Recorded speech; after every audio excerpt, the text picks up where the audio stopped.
História vzniku cestovín carbonara. Všetci vedia, akí sú Taliani hrdí na všetko talianske a najmä na svoju kuchyňu.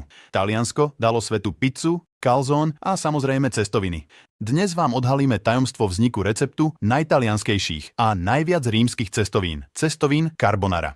Cestoviny carbonara nevymysleli Taliani, ale americkí vojaci, ktorí bojovali v Taliansku počas druhej svetovej vojny. Ako suchý prídel, Američania dostávali údenú slaninu a vaječný prášok, ktorý miešali s cestovinami, ktoré získavali od miestnych obyvateľov. Nápad na toto jedlo sa zapáčil všetkým, aj americkým vojakom, aj Talianom, ktorí videli, čo jedia osloboditelia. Recept carbonara bol prvýkrát oficiálne zverejnený v USA v roku 1952. V Taliansku bol recept vytlačený až o 2 roky neskôr. Odvtedy sa začala dlhá história vývoja cestovín carbonara. V rôznych regiónoch ju pripravovali rôzni kuchári podľa rôznych receptov a až o 40 rokov neskôr, v roku 1990, bol